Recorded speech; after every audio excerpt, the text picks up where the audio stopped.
திருமணம் அப்படிங்கிறது ஆயிரங்காலத்து பயிர்னு நம்ம பெரியவங்க சொல்லி நாம கேட்டிருப்போம். ஆனா இப்ப இருக்கிற காலத்துக்கு மனங்கள் ஒத்து போற வரைக்கும் தான் அந்த திருமண பந்தம் நீடிக்குது. இல்லை அப்படின்னா ஈஸியா விவாகரத்து வாங்கிட்டு தனியாவே இருக்கதான் பெரும்பாலான மனங்கள் இங்கு நினைக்குது. இங்க அதற்கு பல காரணங்கள் இருக்கு. சில காரணங்கள் மன ரீதியாகவும் சில காரணங்கள் உடல் ரீதியாகவும் மேற்கோள் காட்டப்படுது. அதுல இப்ப நாம பார்க்க போறது மெனோ டிவோர்ஸ் அப்படிங்கிறது பத்தி தான். மெனோ டிவோர்ஸ் அப்படின்னா என்ன? பெண்களை தான் இந்த மெனோ டிவோர்ஸ் அதிகம் பாதிக்குதா? பெண்கள் செய்ய வேண்டியது என்ன, இதுல ஆண்கள் செய்ய வேண்டியது என்ன என்பது பற்றிலாம் இன்றைய பாட்காஸ்ட் தொகுப்புல விரிவா பார்க்கலாம். பல வருஷங்களா காதலிச்சு காத்திருந்து நடந்த திருமணங்களா இருந்தாலும் சரி, உறவுகள் பார்த்து பார்த்து ஆடம்பரமா செஞ்சு வச்ச திருமணங்களா இருந்தாலும் சரி, இல்ல பல உறவுகளை எதிர்த்து செஞ்சுக்கிட்ட திருமணங்களா இருந்தாலும் சரி, நண்பர்கள் பட்டாளம் சூழ்ந்து நடத்தி வச்ச திருமணங்களா இருந்தாலும் சரி, இது எல்லாமே திருமணம் செஞ்சுக்கிட்டவங்க விட்டு கொடுத்து சந்தோஷமா வாழுற வரைக்கும் தாங்க. நான் ஏன் இவளுக்காக விட்டு கொடுக்கணும்? நான் சொல்றது தான் என்னை கல்யாணம் பண்ணிக்கிட்டவ கேட்கணும். அவருடைய சொந்தங்களை நான் ஏன் மதிக்கணும்? இப்படின்னு பல கேள்விகள் எழ ஆரம்பிக்கும் போது அங்க பிரிவுகள் தொடங்கிடுது. இறுதியில நாம போய் நிக்கிற இடம் விவாகரத்து. அதே நேரம் விவாகரத்து வாங்குறது ரொம்ப ஈஸி, ஆனா அந்த வாழ்க்கையிலிருந்து வெளியே வர்றது ரொம்ப கஷ்டம் அப்படின்னு சொல்லுவாங்க. ஒரு சிலர் இந்த விவாகரத்து வாங்கினதுக்கு அப்புறம் தான் நான் நிம்மதியா இருக்கேன்னு சொல்லுவாங்க. இது எப்பவுமே ஒரு விவாதத்தை தான் இன்னும் அதிகமாக்கும். சரி, இந்த விவகாரத்துக்கு மன ரீதியிலான காரணங்களும் இருக்கு, உடல் ரீதியிலான காரணங்களும் இருக்கு. அதுலயும் இப்ப நிறைய வார்த்தைகளும் இந்த விவாகரத்துக்கு ட்ரெண்ட் ஆகிட்டு வருது.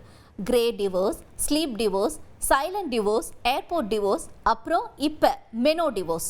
மெனோ டிவோர்ஸ் அப்படிங்கிறத பத்தி தான் இப்ப நாம பார்க்க போறோம். அதாவது பெண்களுக்கு மாதவிடாய் நிக்கிற சில வருஷங்கள்ல தான் இந்த அதிக விவாகரத்துகள் நடக்கிறதா சில ஆய்வு முடிவுகள் சொல்லியிருக்கு. அதாவது பெண்கள் 40 to 60 வயசு இருக்கிற நேரங்கள்ல. இது உண்மையா என்ற கேள்விக்கு ஆய்வுகள் என்ன சொல்லுது அப்படிங்கிறத பார்க்கலாம். யுனைடெட் கிங்டம் முழுவதுமே கிட்டத்தட்ட 2000க்கும் மேற்பட்ட பெண்கள் கிட்ட சர்வே எடுத்திருக்காங்க. இதுல 46% விவாகரத்து பெண்கள் தான் விரும்புறாங்க அப்படின்னு சொல்லப்பட்டிருக்கு. 40 to 60 வயது பெண்கள் தான் விவாகரத்தை அதிகமா விரும்புறாங்களாம். அதற்கு காரணம் வாழ்க்கை மாற்றங்கள், நெருக்கடிகள், உணர்ச்சி ரீதியிலான மாற்றங்கள், சமூக ரீதியிலான மாற்றங்கள், ஹார்மோன் ரீதியிலான மாற்றங்கள் அப்படின்னு சொல்லப்படுது. சரி, ஏன் நடுத்தர வயது பெண்கள் இப்படி அதிகமா விவாகரத்தை விரும்புறாங்க அப்படின்னு பார்த்தா, நிறைவேறாத கனவுகள், சாதாரணமான இயந்திரமான வாழ்க்கை, எதையுமே முடிவெடுக்க உரிமைகள் இல்லை, இப்படின்னு பல காரணங்கள் இதுக்கு சொல்லப்படுது. பெண்களினுடைய மாதவிடாய் நிக்கிற நேரம் ஆரம்பிக்கிறதும் இந்த காலகட்டத்தில் தான் அப்படின்னு சொல்றாங்க. ஆனா இது ஒவ்வொரு பெண்களுக்கும் வேறுபட்டதாகவும் இருக்கலாம் அப்படின்னும் இன்னொரு தரப்பு சொல்லப்படுது. ஆனா அதே நேரம் மாதவிடாய் நிறுத்தத்துக்கும் நடுத்தர வயது விவாகரத்தை விரும்பும் பெண்களுக்கும் தொடர்பு இருக்கா அப்படின்னு கேட்டதுக்கு இல்ல அப்படிங்கிற பதிலையும் நிபுணர்கள் மறுக்கல. சரி, இப்ப மாதவிடாய் நிக்கிறது இல்ல மெனோபாஸ் அப்படிங்கிறத பத்தி, இதுக்கும் விவாகரத்துக்கும் என்ன சம்பந்தம் அப்படிங்கிறத பத்தியும் தொடர்ந்து பார்க்கலாம். மாதவிடாய் நிக்கிறது அல்லது மெனோபாஸ் அப்படின்னா பெண்களுக்கு மாதம் ஏற்படுற மாதவிடாய் நிக்கிறதுக்கு முன்னாடி பெரிமெனோபாஸ் அப்படின்ற ஒரு மாற்றம் பெண்களினுடைய உடல்கள்ல ஏற்படுங்க.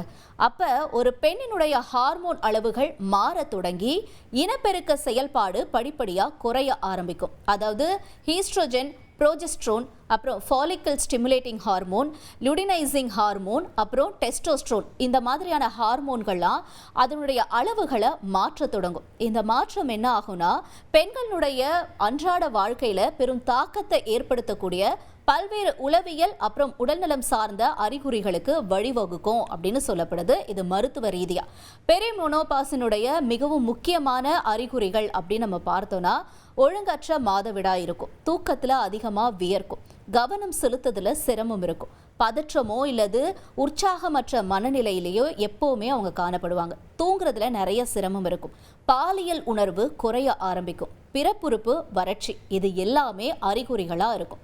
உலக சுகாதார அமைப்பினுடைய கூற்றுப்படி பெரிமெனோபாஸ் அறிகுறிகள் 30களுடைய பிற்பகுதியில படிப்படியா தொடங்க ஆரம்பிக்கலாம்.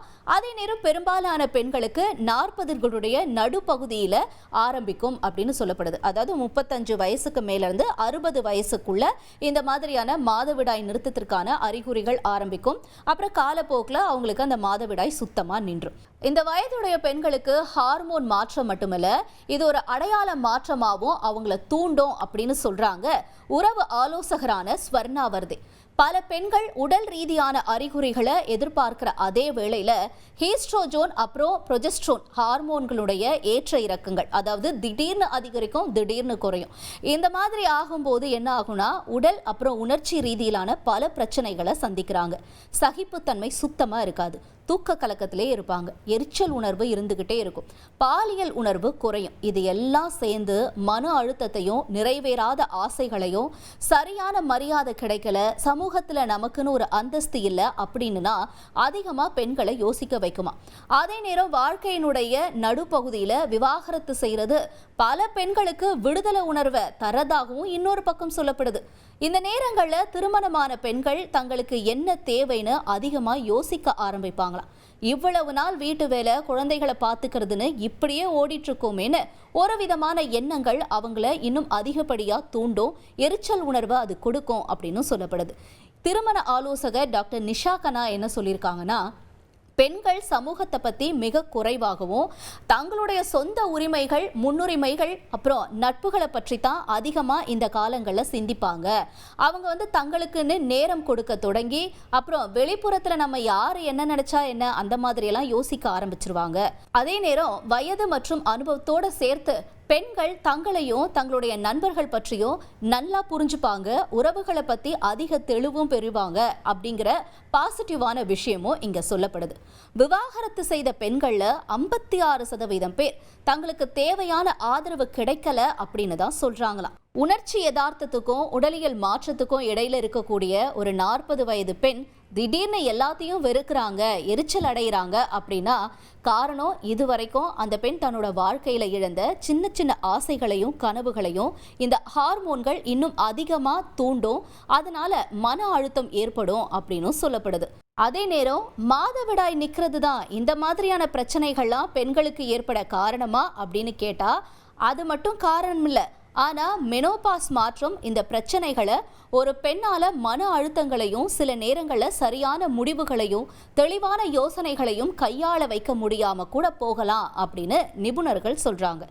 ஹார்மோன் மாற்றம் அவங்களுடைய அதிக உணர்திறன் மிக்கவர்களாக ஆக்குது, நரம்பு மண்டலம் அதிக எதிர்வினையை தரும். பெரும்பாலான இந்த நேரங்களில் உடல் ரீதியான நெருக்கத்தை விட அதிக உணர்ச்சி பூர்வமான நெருக்கத்தை தான் பெண்கள் விரும்புவாங்க அப்படின்னும் சொல்லப்படுது. அவங்களுடைய தேவையும் இதுதான் அப்படின்னும் சொல்றாங்க. சரி, மாதவிடாய் நிற்கிற காலகட்டங்கள், அதாவது ஒரு 35லிருந்து 60 வயது பெண்கள் செய்ய வேண்டியது என்ன அப்படின்னா, சத்தான உணவுகள் எடுத்துக்கிறது நல்லது. ஹீஸ்ட்ரோஜன் நிறைஞ்ச உணவுகள், அதாவது ஆலிவ் விதைகள், சோயா பீன்ஸு, அப்புறம் பருப்பு வகைகள், இதெல்லாமே சாப்பிடலாம். பழங்கள் அப்புறம் காய்கறிகள் இதெல்லாம் அதிகமாக எடுத்துக்கலாம். இதில் இருக்கக்கூடிய ஆன்டி ஆக்சிடென்ட் அழற்சியை எதிர்த்து போராடும் அப்படின்னு சொல்கிறாங்க. முழு தானியங்கள், இது உடலினுடைய வளர்ச்சிதை மாற்றம், ஆற்றல் அளவை பராமரிக்கும். புரதங்கள் எடுத்துக்கிறது நல்லது, தசை வலிமையை கொடுக்கும். வெண்ணெய் அப்புறம் சீட்ஸ், அதாவது பம்கின், பாதாம், வால்நட்டு, பப்பாளி விதைகள், இந்த மாதிரியான சீட்ஸ்லாம் எடுத்துக்கிறது ஹார்மோன் உற்பத்தியை அதிகப்படுத்தும். முறையான உடற்பயிற்சி கட்டாயம் தேவை. நீங்கள் உங்கள் உடலுக்கு ஸ்ட்ரென்த்னிங் கொடுக்குற எக்ஸசைஸை செய்யலாம். யோகா அப்புறம் ஸ்ட்ரெச்சிங், ஏரோபிக் உடற்பயிற்சி, இது எல்லாமே மன அழுத்தத்திலிருந்து நம்மளை விடுவிக்கும் அப்படின்னு சொல்லப்படுது. தம்பதிகள் இந்த கட்டத்தை எப்படி கடந்து போகணும், இந்த மாதிரியான மாதவிடாய் காலங்கள் நிறுத்துகிற டைமை ஒரு தம்பதியாக இருக்கிறாங்க, அவங்க இதை எப்படி ஹேண்டில் பண்ணலாம் அப்படின்னு கேட்டாங்கன்னா, ஆண்களுக்கு மாதவிடாய் நிறுத்தம் பற்றி தெரிஞ்சுக்கிறது கண்டிப்பாக அவசியம்னு சொல்கிறாங்க. மாதவிடாய் நிறுத்தம் அப்புறம் மாதவிடாய் நிறுத்தம் பற்றிய விழிப்புணர்வு இருக்கணும்னு சொல்றாங்க. இந்த மாதிரியான ஹார்மோன் மாற்றங்கள் பற்றிய புரிதல் இல்லாதது தம்பதிக்குள்ள ஒரு இடைவெளியை உருவாக்குது அப்படின்னு சொல்லப்படுது. அதுவே தம்பதிகள் பிரிய ஒரு துளையாகவும் மாறும் அப்படின்னு சொல்றாங்க. உறவு ஆலோசகர்களும் இதே தாங்க சொல்றாங்க. அறிகுறிகள் அப்புறம் உணர்ச்சி தேவைகள் பத்தி வெளிப்படையா பேசுங்க. மாதவிடாய் நிறுத்தத்தை அது அவளோட பிரச்சனை தானே அப்படின்னு பாக்குறத தவிர்த்துடுங்க. பொறுமையாக இருங்க. ஒருத்தருடைய உணர்வுகளை இன்னொருத்தர் புரிஞ்சுக்கிறதும் அதுக்கு மதிப்பு கொடுக்கறதும் இன்னும் ஒரு அண்டர்ஸ்டாண்டிங்கை உருவாக்கும். சின்ன சின்ன ஆசைகளுக்கு கவனம் செலுத்துறது, ஒரு எதிர்பார்ப்புகளுக்கும் இன்னொருத்தர் துணையாக இருக்கிறது, 2 பேரும் சேர்ந்து உடற்பயிற்சி செய்கிறது, சேர்ந்து ஷாப்பிங் போகிறது, ஒரு சின்ன நடைப்பயணம், இது மாதிரி எல்லாமே மன அழுத்தத்தை குறைக்கும். சரி, மாதவிடாய் நிறுத்தம் விவாகரத்தை ஏற்படுத்துமா அப்படின்னு கேட்டால் இதற்கு பதில் இல்லை. ஆனால் நீண்ட காலமாக நம்மளுடைய உறவில் ஏதோ ஒரு விரிசல் உருவாகி இருக்கு அப்படின்னா இந்த மாதவிடாய் நிறுத்த காலங்கள் அதை இன்னும் அதிகரிக்கும். ஏன்னா அந்த நேரங்களில் பெண்கள் இன்னும் அதிகமான மன அழுத்தத்தையும் ஒரு மாதிரியான நெகட்டிவ் தாட்ஸோடவே இருப்பாங்க அப்படின்னு சொல்லப்படுது. இந்த நேரங்களில் பெண்கள் மட்டும் இல்லைங்க, ஆண்களும் முக்கிய முடிவுகளை எடுக்க வேணாம்னு மருத்துவர்கள் சொல்கிறாங்க. நீங்கள் என்ன செய்கிறீங்க அப்படிங்கிறத உணர்ந்து உங்கள் துணையோட தெளிவாக பேசுங்க. ஏன்னா இங்கேருந்து தான் தம்பதிகளுடைய உறவில் ஸ்ட்ராங் ஆகுறாங்க, மாற்றங்களை சமாளிக்க கற்றுப்பாங்க அப்படின்னு சொல்கிறாங்க. ஆக மொத்தம் இங்கே ஹார்மோன்கள் வில்லன்கள் கிடையாது.